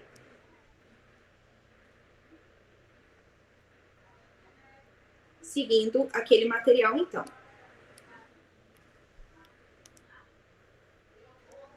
Deixei aí o resumo da obra, resumo das personagens. Leonardinho, protagonista, que garante unidade à narrativa, né? Tudo gira em torno dele. O que seria isso? Unidade à narrativa? Tudo gira em torno do Leonardinho, né? A história toda é em torno desse personagem. O Leonardo Pataca, não confundir, tá? Leonardo com Leonardinho. Leonardinho pode também ser chamado de Leonardo, então tem que ficar atento a esse sobrenome Pataca. Ele é o pai, o meirinho, oficial de justiça, gostava de ganhar um dinheirinho aqui, né? Ó, corrupção aparecendo, outro ali. Fora vendedor de roupas em Lisboa, durante a sua viagem no Brasil, conheceu a Maria das Hortaliças, o que resultará no nascimento do Leonardo. Vocês podem colocar, puxar uma setinha no Leonardo Pataca, colocar assim, fracasso das relações interpessoais. Esse personagem representa o fracasso das relações amorosas, tá? Ou relação interpessoal ou relação amorosa. É uma das características que foge ao romantismo. De novo, vou afirmar para vocês, essa obra, ela traz aqui uma mescla de duas escolas. É uma obra de transição entre o romantismo e o realismo. Então, ela não é aquela obra típica romântica. Vocês viram uma série de características que fogem ao romantismo, que eu listei para vocês. Inclusive essa, fracasso das relações amorosas que o Leonardo Pataca representa. Maria das Hortaliças, a mãe do Leonardo, uma saloia, ou seja, camponesa, muito namoradeira, que abandona o filho para ficar com outro homem. Uma coisa interessante que a gente observa nessa personagem vocês podem puxar a setinha aí e colocar certa independência feminina. É retratada na obra, né? Ela não fica esperando a volta do Pataca. Ela pega as coisas dela e foge com o capitão, certo? Então, é uma figura de destaque, por quê? Porque contraria muito do que era falado no romantismo daquela época. Jamais eu tocaria nesse assunto. O compadre ou padrinho, como ele é chamado no livro, é o dono de uma barbearia e toma a guarda do Leonardo após os pais abandonarem a criança. Torna-se um segundo pai para ele. Na verdade, um único pai, né? Segundo aqui, ele está sendo até um pouco maldoso com o padrinho. Ele adotou realmente o menino. A comadre, a madrinha, mulher gorda, bonachona, apresenta certa ingenuidade, é frequentadora assídua de missas e festas religiosas, tá? É aquela tia religiosa que nunca casou, é essa daqui, é a comadre. Major Vidigal, homem alto, não muito gordo, com ares de moleirão, apesar do aspecto pachorrento, era quem impunha a lei de modo energético e centralizado. A maior prova disso foi aquele episódio lá do Leonardo Pataca com o feiticeiro, com o caboclo, né? Que ele falou, ó, não tem conversa, eu vou te levar preso. E prendeu o Leonardinho 3 vezes ao longo da história. Mas era corrompido também? Era, gente. Lógico que era. Quando ele tira, né, e não só tira o Leonardinho da cadeia, mas o promove a sargento de milícias em troca de algo que a Maria Regalada lhe ofereceu, isso é um tipo, né, de corrupção. Então, ele se mostra corruptível também. Apesar de ser essa figura moralizante, de caráter, né, autoridade, o que o autor da obra está fazendo com você? Ironizando, falando, olha, eu estou criticando essa hipocrisia imposta por essa sociedade burguesa, ok? Do século XIX. Dona Maria, mulher idosa, muito gorda, não era bonita, mas tinha aspecto bem cuidado, era rica e devota aos pobres. Tinha, contudo, o vício das demandas, disputas judaicas. A Dona Maria é a tia da Luizinha. Então, puxem uma seta aí e coloquem tia da Luizinha. Luizinha, sobrinha da Dona Maria, seu aspecto inicialmente sem graça. Então, como eu disse para vocês, aquela feia arrumadinha, né? A Luizinha era bonitinha, olha o Inha aparecendo. Se transforma gradualmente até se tornar uma rapariga encantadora, uma moça, tá? Uma mocinha encantadora. Vidinha, mulata de 18 a 20 anos, muito bonita, que atrai as atenções do Leonardo. Ele vai se relacionar com a Vidinha? Vai, mas depois daquele episódio lá do Toma Largura, né, com a esposa dele, vai acabar a relação dos dois. Tranquilos personagens? Vamos para a estrutura do texto. O que é a estrutura do texto? Vou analisar o gênero, quando ele foi publicado. Primeira coisa que eu destaco para vocês. Esse é um romance que pode se enquadrar a todos esses tipos, todos esses nomes. Cada uma dessas classificações é válida. Romance de costumes, romance urbano, romance excêntrico, romance picaresco e romance malandro. Então, ele vai receber todos esses nomes. Por quê? Vamos lá, de um em um. E eu aconselho que aqui vocês anotem separadamente. Romance de costumes, porque aqui eu retrato a chamada sociedade de costumes, tá? Coloquem aí, então, romance de costumes, 2 pontos. Sociedade de costumes. Surge um termo que a gente vai resgatar lá da literatura espanhola. Existe um movimento chamado contumbrismo. Contumbrismo. O contumbrismo espanhol fala justamente dos costumes. Eu vou retratar nas obras os costumes cotidianos da sociedade. Então, por isso que essa obra pode ser chamada, pode se enquadrar no gênero romance de costumes. Por que romance urbano? Nós já trabalhamos lá na parte de romantismo prosa, certo? Já vimos por que de romance urbano.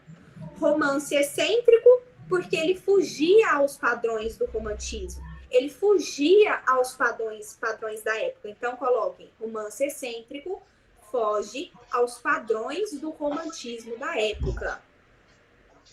Lembrando, gente, que romance não é o mesmo, eu sempre falo isso, tá? Porque existe uma confusão muito grande que a gente faz desse termo. Romance não é o mesmo que história de amor.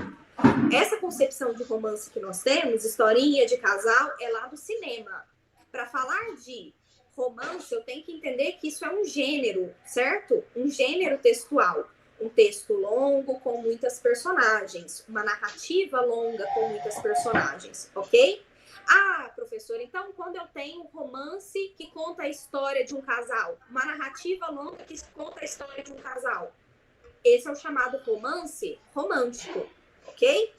Então, romance é um gênero. Não estou falando aqui da temática, do conteúdo do texto. Por que ele pode ser chamado de romance picaresco? Esse é importante anotar. Olha só. Outro conceito espanhol que traz a ideia da comédia picaresca. Então, coloquem conceito espanhol, entre aspas, comédia picaresca. O que é a comédia picaresca? Aquela que tem o pícaro como personagem principal. O pícaro é a figura cômica, esperta, do malandro, certo? Então, o malandro aqui da nossa história é o protagonista? Sim, é o Leonardinho, malandrinho, espertinho, mulherengo, né? Então, por isso ele pode ser chamado de romance picaresco. Ou também, propriamente, de romance malandro. Essa definição, esse termo, ele foi dado, e aí eu quero que vocês anotem isso, foi dado por Antônio Cândido. O Antônio Cândido é um dos maiores críticos literários que nós temos na literatura brasileira, ok? Então, foi dado por Antônio Cândido em um artigo chamado Dialética da Malandragem. É ali onde ele vai contar a história de todos os malandros da nossa literatura. Foi dado por Antônio Cândido em um artigo chamado Dialética da Malandragem. Seguindo, então. Primeiro romance urbano brasileiro, certo? Gigi, Eu posso... Oi. repete, por favor, o final aí, esse artigo, qual que é o nome dele? Repito sim, sério. Dialética da Malandragem. Dialética da Malandragem. Foi nessa obra em que ele trabalhou todos os malandros da literatura brasileira. A gente pode até pensar aqui, né, num grau de parentesco com o Macunaíma. Não sei quem conhece, já ouviu falar. O Leonardinho é a gênese do Macunaíma, né, que vai aparecer bem mais à frente na literatura brasileira. Então, existe essa relação aqui que o Antônio Cândido trabalha muito bem. Foi o primeiro romance urbano brasileiro. Ele não se enquadra no realismo, Gigi, porque ele parece tanto com o realismo. Eu que já estudei essa outra escola literária, eu sei que o Machado de Assis, inclusive, ele vai trazer esse aspecto mais real da vida, né? Não tem idealização do amor, que o Leonardo Pataca mostra muito bem isso. Não tem aqui, são relações por interesses, casamentos por interesses, troca de favores, corrupção. Essa é a vida real. Ele não faz parte mesmo do realismo? Não, tá? Ele é um romance urbano que pertence a qual período literário? Romantismo. Então não se esqueçam disso. Mas ele traz características, então, Gigi, do realismo? Eu posso afirmar? Pode, com certeza. Ok? Publicado entre 1854 e 1855. Por que eu coloco os 2 anos? Porque ele foi publicado no formato de folhetim, né? Não era um livro só. Eu expliquei para vocês o que era o folhetim. Cada capítulo ao longo de uma semana. Então, demorava para a obra ser escrita e inteiramente publicada. Lembrando que, durante essa publicação, o nosso Manuel ainda fazia medicina, certo? Comentei lá com vocês na biografia. Livro de linguagem popular, acessível. Por quê? Porque foi escrito para qual classe? O povão. Aqui é uma obra democrática, todo mundo vai ter acesso. Eu fujo desse padrão romântico de leitura, é só aqui a literatura, só para nobre, só para aristocrata. Não, eu quero que todo mundo leia esse livro. O narrador é observador, certo? Por que ele é observador? O que seria esse narrador observador? Aquele que não participa da história, ele não é uma das personagens, tá? O narrador observador é aquele que só conta, mas ele pode ser considerado um observador intruso. Como assim intruso? Gente, ele tece vários comentários ao longo do livro, ele tem um baita de um bom humor. Por isso que eu digo que a obra é super divertida, é muito gostosa de ser lida. Eu queria ter relido agora com mais tempo para curtir a obra mesmo, mas como eu tinha que montar a aula para vocês, eu li rapidão. Mas assim, ele é muito gostoso, esse livro, justamente pela figura do narrador. O narrador faz várias piadinhas, né, vários trocadilhos ali com as personagens, e ele mostra as personagens para você nas suas peculiaridades. Então, ele te conta os mínimos detalhes. Você fica sabendo que o Leonardinho seguiu uma procissão, foi parar em outra cidade. Então, olha aqui a riqueza de informações, de conteúdo que esse narrador te dá, certo? Objetividade. O que seria essa objetividade? Eu não tenho rodeios na história. Eu vou direto ao ponto. Essa é uma das características que foge ao romantismo também. O romantismo, ele não é objetivo, certo? A objetividade é uma característica da próxima escola literária, que é o realismo. Nós temos crítica social dessa obra? Sem dúvidas, né? Ele critica o quê? E aí vocês podem colocar. Crítica social à falsa moralidade do período e à hipocrisia. Crítica social à falsa moralidade do período e à hipocrisia. Nós temos aqui um discurso indireto. O que é o discurso indireto? Não existe diálogo na obra, não existe fala de personagens. Quem te conta o que elas conversavam, o que elas diziam ou deixavam de dizer é o próprio narrador. Esse é o chamado discurso indireto. Não existe diálogo, tá? Discurso indireto, as personagens não falam com a sua própria voz. Quem conta o que elas conversavam, o que acontecia, é o próprio narrador. Nós temos 48 capítulos aqui ao longo desse livro. Nessa edição minha aqui, gente, são 172 páginas, tá? Então não é aquele livro assim extenso, mas também não é um livro curtinho, 48 capítulos. E são vários capítulos curtos. Aí sim, o capítulo eu posso chamar de curto, certo? Mas o livro não. A obra tem 170 páginas. Quanto à análise, o que é a análise? É a reflexão, é o que a gente consegue extrair dessa obra, tá? Análise, não estou querendo dizer que é sinônimo de moral da história, não é isso. É o que a gente pode pontuar sobre as intenções desse autor ao escrever esse livro. Primeira coisa, inversão do romantismo tradicional. Ele quer quebrar com esses padrões românticos daquela época. Por isso que essa obra ficou conhecida como uma grande referência na literatura, porque ela foge completamente daquilo que era esperado. E foi por esse motivo também que ela ficou tão famosa na época, né? Todo mundo ficou assim, nossa, mas que escrita diferente! Então, coloquei aí para vocês. Foge ao padrão romântico de personagens e relações idealizadas. Aqui, as personagens seguem o impulso de seus, corrijam aí, tá? De seus, não é Deus não, de seus interesses particulares, fazendo o que for necessário para alcançarem aquilo que almejam. Nós vimos isso com vários personagens, né? Com o Major Vidigal e a Maria das Hortaliças, com a comadre e o Leonardo Pataca, com o padre e a cigana. Então, vários trechos mostram que toda hora o que a gente faz, Célio? A gente dá o jeitinho brasileiro, né? Contrapõe-se ao sentimentalismo exacerbado dos românticos. Aqui vocês perceberam algum momento de muito sentimento, de muita subjetividade? Nossa, o Leonardo estava morrendo de amores pela Vidinha ou pela Luizinha. Não. Então, ele foge a esse padrão. Transição entre duas escolas. Anotem quais são essas duas escolas. Transição entre duas escolas, 2 pontos. Realismo e romantismo. Ou na ordem, né, gente? Romantismo e realismo. Final feliz, apesar da desconstrução romântica. Então, por que eu falo que é uma transição? Porque às vezes vocês devem estar se perguntando assim, nossa, mas Gisela, você falou o tempo inteiro que foge ao romantismo, foge ao romantismo. O que tem de romântico aqui?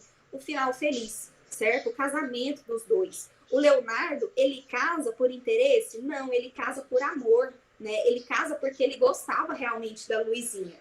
Então, esse final feliz e o casamento por amor marcam uma característica romântica, ok? Carnavalização. O que é essa carnavalização? Vou tornar carnal. Ou seja, o romance permanece escondido durante a obra? Seria isso? Na verdade, os dois, desde que eles se conheceram, Célio, não sei se foi isso que você quis dizer, desde que eles se conheceram, Leonardinho e a Luizinha, lá na adolescência, na tia dela, na casa da tia dela, Dona Maria, os dois já gostavam um do outro, né? Eles perceberam que rolava um climinha. Aquele dia, quando eles foram lá assistir a queima de fogos. Então, eles se gostavam. Mas, como ela casou com outro homem, o romance foi interrompido. Então, o final feliz traz essa ideia de, olha, apesar de tudo, de vocês terem passado por obstáculos, vocês conseguiram se casar. Respondido, Célio? Ok, então. A carnavalização, vocês vão colocar aí a definição desse nome para mim. 2 pontos. Quando as personagens ocupam classes sociais mais baixas. Carnavalização, 2 pontos. Quando as personagens ocupam classes sociais mais baixas.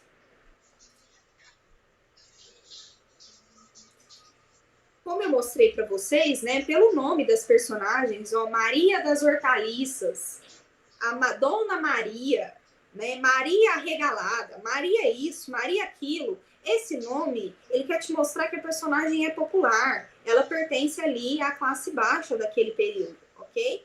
Então, isso a gente chama de carnavalização. É uma obra espontânea, leve, cômica e inovadora. Fiz questão de colocar essa frase para vocês, que é de um crítico. Ele nem é crítico assim tão conhecido, ele chama Rodrigo Gurgel, fala bastante sobre literatura, e eu achei interessante trazer para vocês essa fala dele, porque eu concordo em muito, tá? É uma obra muito leve, muito cômica, muito divertida e inovadora para aquele período. Nós temos a sociedade de costumes, né, com as trocas de favores, tipificação de personagens. O que é essa tipificação de personagens? Representam, pode colocar aí 2 pontos, elas representam a sociedade do período. Representam a sociedade do período. São aquelas personagens, né, gente como a gente. Você percebe que é um cotidiano comum. Você erra, você acerta, você dá seu jeitinho aqui para conseguir aquilo que você quer, né? Gente como a gente, representam a sociedade do período. Caricatura do Brasil de Dom João VI. Essa obra foi realmente uma caricatura do Brasil, né? Um retrato. O que é essa caricatura? Um retrato cômico daquele período. Então, você pode até chamar os personagens de caricatos também, tá? Se vocês quiserem. O jeitinho brasileiro, que nós já comentamos aqui, todas as personagens são corrompidas, inclusive a figura ou as figuras de moral, né? O padre, o Major Vidigal. Surgimento do primeiro malandro da literatura. O Leonardinho é o primeiro, tá? É ele quem dá o pontapé inicial na malandragem. Ele fala, olha, cheguei chegando, eu sou o Leonardinho, o primeiro malandro. Esse primeiro malandro pode ser chamado também de anti-herói. Por quê? Porque ele foge completamente àquilo que é esperado, né? Qual que é a figura do homem do romantismo? Ele é bravo, ele é corajoso, ele é honrado. O Leonardinho não era nada disso, né, gente? Então, ele é o anti-herói. Qual a importância dessa obra? Longe dos salões da aristocracia, dos ambientes sofisticados e do difícil falar, Manuel Antônio de Almeida retrata o povo em sua simplicidade, em sua originalidade, com uma linguagem do dia a dia, coloquial, festas populares, festas religiosas, personagens com estereótipos próximos da nossa realidade e com nomes sugestivos, né, que foram os que eu citei, das Marias aí para vocês. É por esses motivos que o romance é considerado uma das maiores referências na literatura brasileira. Certo, gente? Alguma dúvida? Posso finalizar agora com as questões?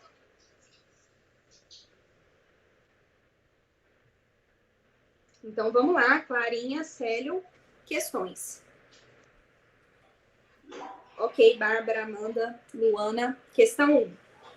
Das alternativas abaixo, indique a que contraria as características mais significativas do romance. Então, vamos lá. O que foge a esse romance? Letra A. É um romance de costumes? Sim, é aqui verdadeiro. Descreve a vida da coletividade urbana no Rio de Janeiro? Verdadeiro. Era da época do Dom João VI? Verdadeiro. Olha o tanto que o contexto histórico é importante. Ele aparece, sim, nas questões, ok? Narrativa da malandragem, verdadeiro. Eu até coloquei aí na estrutura para vocês. Pode ser chamado de romance malandro. Se a Unirv afirmar que é um romance malandro, é verdadeiro, segundo o nosso professor Antônio, ok? Narrativa de malandragem, já que Leonardo, personagem principal, encarna o tipo do malandro amoral, que vive o presente, sem qualquer preocupação com o futuro. Ele é inconsequente, né? Aquele menino, assim, que não cresceu, aquele eterno adolescente. É isso mesmo. C. Livro que se liga aos romances de aventura, marcado por intenção crítica contra a hipocrisia, a venalidade, a injustiça e a corrupção social. Sim, essas eram as críticas sociais que o Manuel buscava fazer. E crítica social era comum no romantismo? Não, crítica social só passou a ser feita no realismo, ok? Então era uma das características que já puxava a escola que viria mais à frente. O realismo, ele vai ser iniciado com quem? Com Machado de Assis. Olha a biografia interferindo aqui na obra. O que eu falei que o Machado de Assis era? Muito influenciado pelo seu amigo Manuel Antônio de Almeida. Então a gente pode falar, Gigi, que essa obra, ela vai dar, de certa forma, influências, ela vai gestar o realismo? ela vai plantar aquela ideia, essa frutinha, a sementinha lá no Machado de Assis? Vai, com certeza, ok? Então, letra C, verdadeira. D. Obra considerada de transição para um novo estilo de época, ou seja, o realismo e o naturalismo. Sim, naturalismo aí foi uma escola literária que aconteceu ao mesmo tempo, tá? Junto com o realismo. Então, é verdadeira. É a transição entre, vocês anotaram, romantismo e realismo. Qual seria a falsa? Letra E. Romance histórico? Não, não é um romance histórico. Ele não está aqui com o intuito de contar a história de uma nação, de um povo, que pretende narrar fatos de tonalidade heróica da vida brasileira? Não, né, gente? Nada de heróico. 2. Em relação à memória de um sargento de milícias, de Manuel Antônio, pode afirmar que... O que a gente pode afirmar? Letra A. O personagem central narra suas aventuras no Rio de Janeiro à época de Dom João VI? Sim, verdadeiro, certo? Nós estamos falando aqui das aventuras, das peripécias do Leonardinho no Rio? Exato. B. O romance não se distancia do caráter idealizante que marcou a prosa romântica? Ele se distancia, certo? Então, por isso que essa fica falsa. Ele vai se afastar daquela idealização lá do romantismo. O romance focaliza a trajetória de um militar empenhado em manter os ideais monárquicos? Nem de longe, né, gente? Leonardinho estava um pouco se lixando para aquele cargo dele de sargento. A obra pode ser vista como um romance ligado à vida das elites brasileiras da época? Ele usa como personagem a elite ou o povão? O povão, tá? Então, falso. 3.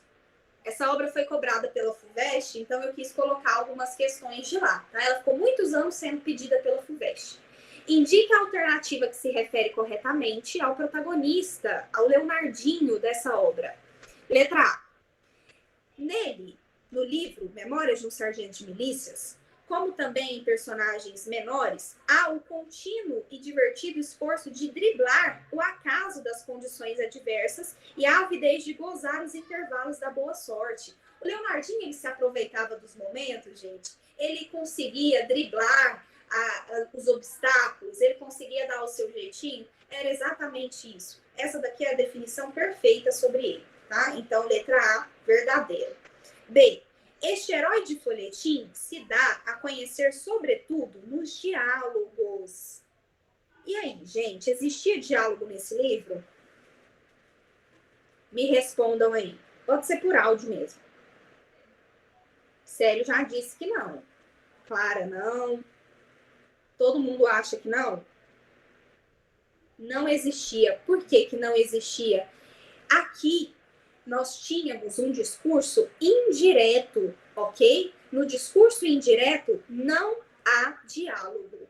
Então, essa já fica falsa por isso. Todo o restante da afirmação está correta. Então, tem que ficar muito atento aos detalhes, principalmente lá na Unirv, certo? Porque ela vai fazer isso com vocês. Então, essa é falsa. Letra C. A personalidade assumida de sátiro é a máscara de seu fundo lírico genuinamente puro a ilustrar a tese da bondade natural adotada pelo autor. O Leonardinho, ele era a representação da bondade natural? Não, né, gente? A vizinha, inúmeras vezes xingava o Leonardinho. O próprio narrador falava, não, aquele menino era encapetado, endiabrado, vivia fazendo as diabruras dele. Ele fala assim, as diabruras de Leonardinho. Então, letra C, falsa. D. Enquanto cínico, calcula friamente o carreirismo matrimonial. Ele calcula o casamento por interesse? Não, ele se casa por amor. É aí onde a gente retoma o lado romântico da história, certo? Essa escola literária chamada romantismo. Então, letra D, falsa. E. Ele é uma espécie de barro vital, ainda amorfo. Aqui o prazer e o medo vão mostrando os caminhos a seguir até sua transformação final em um símbolo sublimado. O Leonardinho era símbolo de alguma coisa? De força, de herói? Não, ele não se torna herói. Inclusive, ele é um anti-herói da nossa história. 4. Um trechinho do texto aí para vocês, ó. Desta vez, porém, Luizinha e Leonardo, não é dizer que vieram de braço, como este último tinha querido quando foram para o campo, foram mais adiante do que isso. vieram de mãos dadas, muito familiar e ingenuinamente. Ingenuinamente não sabemos se poderá aplicar com razão ao Leonardo. Tipo assim, eu sou sempre desconfiado com o Leonardinho, viu, gente? Eu não sei se era tão ingenuamente assim que ele estava de mão dada com a Luizinha, não. Lá naquele primeiro encontro dos dois, assistindo a queima dos fogos. Considere as afirmações abaixo sobre o comentário feito em relação à palavra ingenuinamente na frase do texto. 1. O narrador aponta para a ingenuidade da personagem. O Leonardinho tinha alguma coisa de fato de ingênuo? Não, né? Ele até falou, ó, não sei se a gente pode considerar essa ingenuidade toda para o Leonardo, não. Então, falso. 2. O narrador, por saber quem é Leonardo, põe em dúvida o caráter da personagem e as suas intenções. É isso, né? Ele fica assim, com o pezinho atrás. Fala, eu acho que o Leonardinho não estava tão ingênuo, não. Já existiam as segundas intenções ali com a Luizinha. 3. O narrador acentua o tom irônico que caracteriza o romance. Ele não acentua esse tom irônico. Ele não está sendo irônico aqui. Ele está falando de maneira clara. Olha, não sei se a gente pode confiar no Leonardo. Ok? Então, a 3 seria falsa. A única verdadeira é a questão 2, alternativa B. Última questão que eu quero fazer aqui com vocês, olha só. Em relação à obra, marque a alternativa correta. O tempo dos acontecimentos que envolvem Leonardo Pataca e seu filho, Leonardinho, é o mesmo que o narrador escreve o romance? O narrador publicou o romance quando? Me ajudem. O escritor da obra, Manuel Antônio de Almeida, publicou esse romance em qual período? Quais anos? Tá aí no material. Anos de 1854 e 1855. O que nós tínhamos aqui? Já o primeiro império, né? Dom Pedro I, um Brasil independente. Então, era o mesmo período em que a obra ela foi desenvolvida, a história? Não, a história se desenvolveu no período joanino. O Manuel Antônio de Almeida quer contar a história desses tempos, tá? Dos anos ali de 1808 a 1821. Então, a letra A seria falsa. B. A linguagem do romance é bem romântica. Já começou errado. Idealizando muito e sempre os fatos que se revelam sobre um prisma enaltecedor. Nada disso, né, gente? Não é nada romântica. C. A instituição familiar, especialmente a família composta por Leonardo Pataca, Maria e o herói da narrativa, falou que é herói já está errada, é sobretudo burguesa, ordeira e sólida. Nossa, aquela cena, gente, do Leonardo Pataca dando o pé na bunda do filho dele, a Maria das Hortaliças, pegando suas malinhas e indo fugir com o capitão para Portugal. Tem alguma instituição familiar sólida aqui?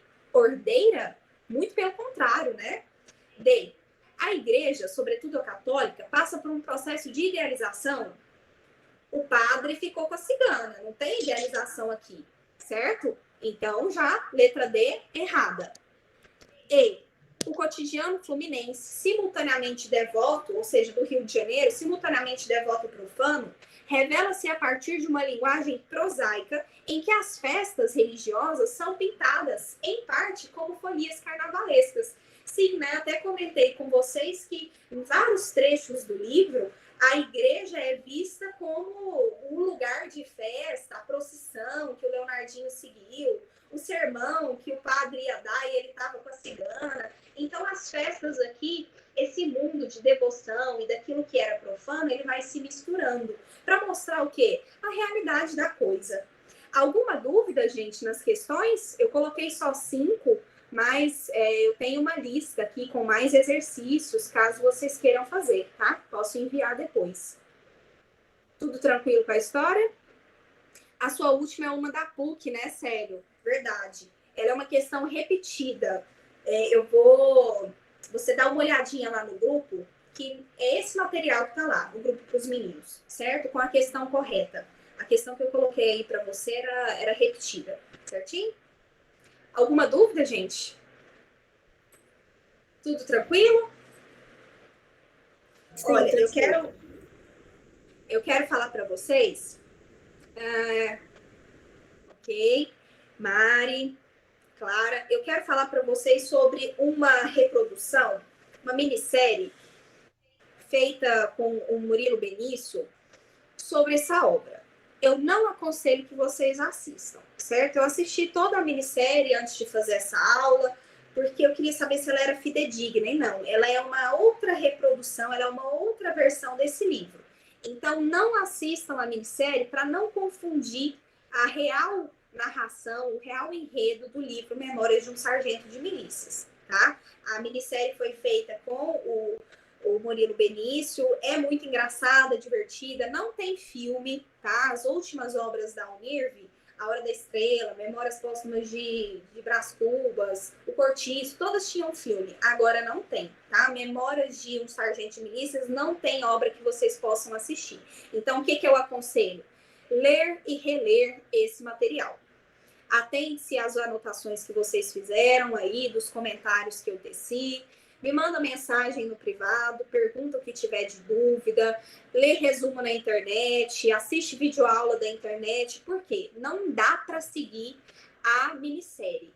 Mas eu afirmo para vocês que com essa aula aqui, 2 horas, mais de 2 horas de apresentação de obra, vocês já estão preparados, certo? Tudo tranquilo, então? Foi isso, gente. Beijo para vocês. Espero que vocês tenham gostado, se divertido com essa história. Eu acho ela uma delícia, tá? Qualquer dúvida é só me mandar mensagem, gente. Por nada, Clara. Até mais. Obrigada, Célio. Foi um prazer. Tchau, Luana, Mari, Bárbara. Saudades, Bárbara. A gente tem que encontrar depois, em Rio Verde. Algum desses sábados aí que o Cleiton for. Tchau, gente. Beijo.